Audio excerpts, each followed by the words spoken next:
Alright guys, I'm back here with another game for you all.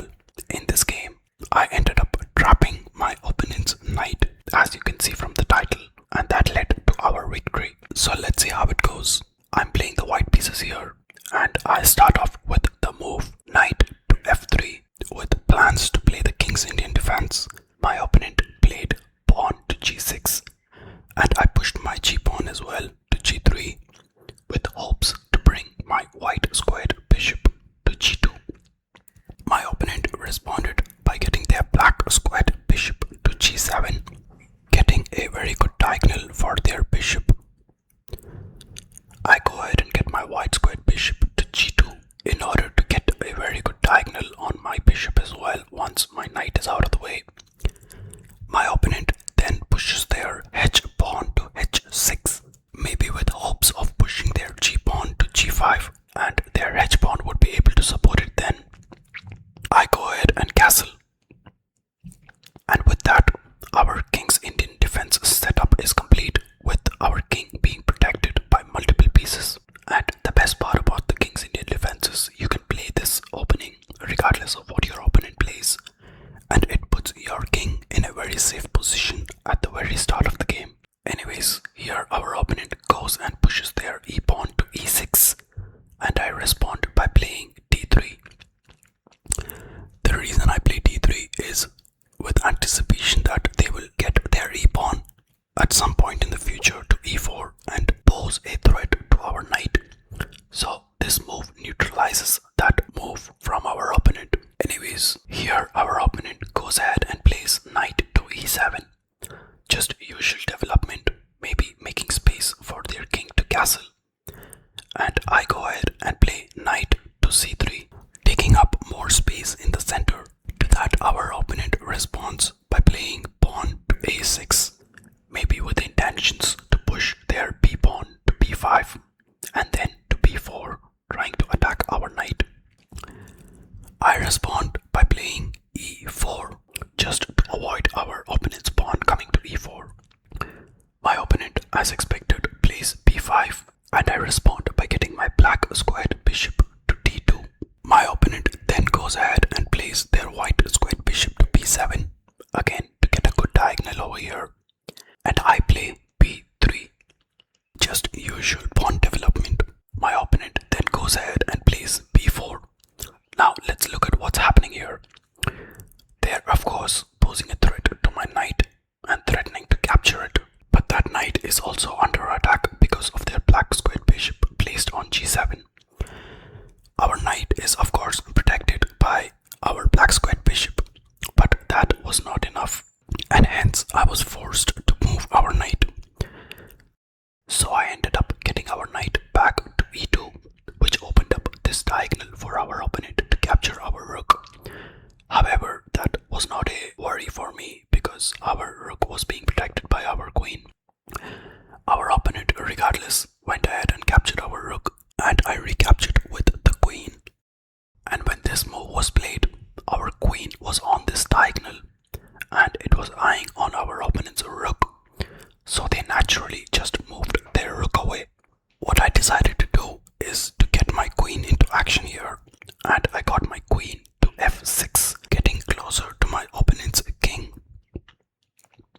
Our opponent played knight to c6, getting their knight out of the way for their queen to capture our queen.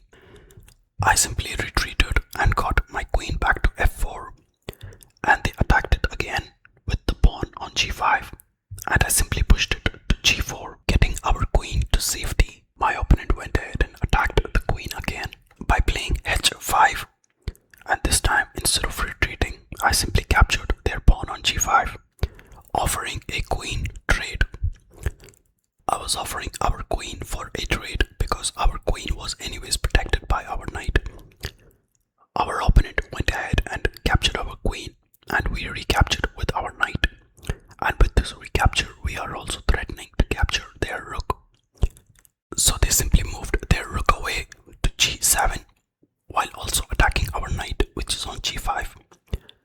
I simply protected our knight instead of retreating by getting my pawn from f2 to f4. Now our opponent pushed their pawn from a6 f5, making space for their white squared bishop to come on a6 and get a good diagonal over here. I went ahead and moved my pawn ahead as well from f4 to f5, posing a threat to this pawn right here. Our opponent responded by pushing their pawn ahead, and we just pushed our pawn one step ahead in order to attack their rook.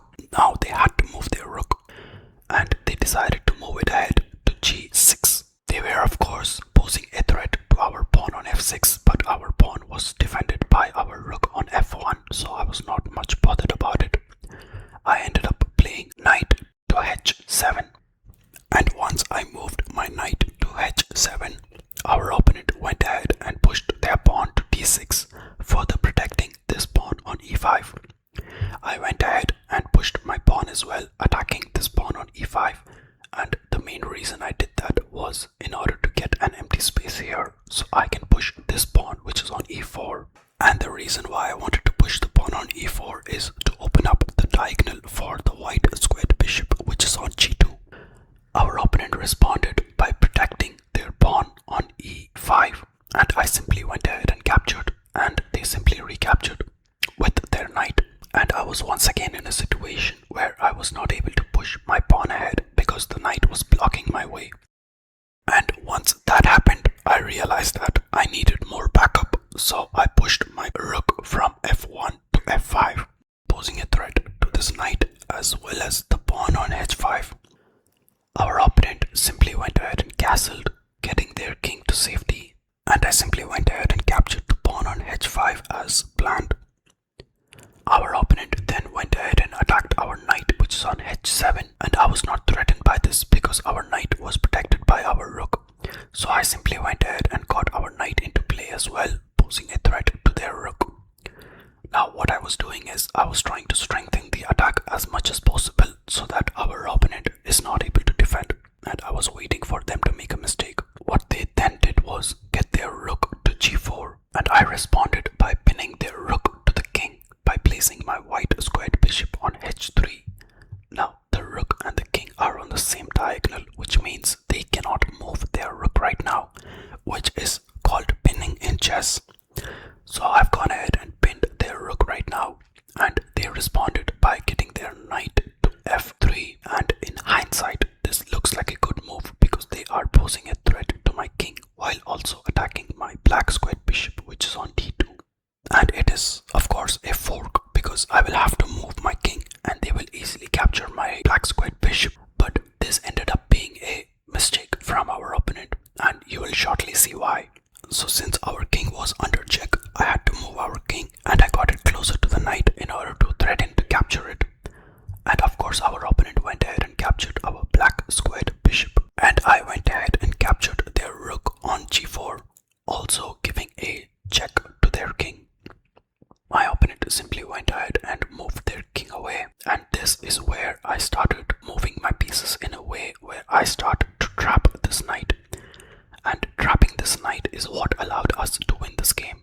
Let's find out how I did that. I got my king one step closer to the knight by getting it to e3, making sure it does not escape to the square e4, and if it does, I would simply capture it. In this position, our opponent went ahead and placed their knight on f1, giving us a check. But instead, what they should have done is they should have taken their knight from d2 and they should have placed it on b1 so that they have squares to escape. Instead, they decided to give us a check, and that was a blunder. And that allowed us to get closer to the knight and eventually capture it. And this was the last opportunity for our opponent to save their knight by getting it to d2. But instead, they ended up protecting their knight with their white squared bishop. Now, of course, their white squared bishop does protect the knight, but I came up with another move that would guarantee us capturing the knight, and that is getting our white squared bishop to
and instead they went ahead and captured my rook, and I recaptured with my knight.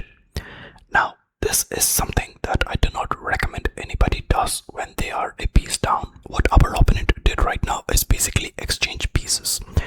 When you are losing a game and when you are down a piece, you should never exchange pieces because that makes the situation worse. In this scenario, my opponent went ahead and got their king closer to their pawn, maybe with hopes to capture my pawn or just to protect their pawn. And I went ahead and simply captured the pawn. And our opponent once again got their king closer to our pieces with hopes of capturing one of them at least. And I simply went ahead and pushed a pawn with hopes of promotion. I was planning to promote both of these pieces, and our opponent comes one step closer to our knight, threatening to capture it.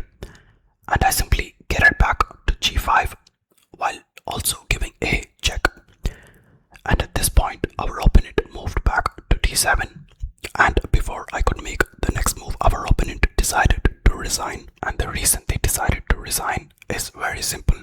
I was going to promote this pawn to a queen, and there was no way to stop it because in my next move, I was about to push it and it would be defended by this knight. And in the next few moves, I was planning to get my knight to h7 and defend the pawn that was about to promote. And I also had the support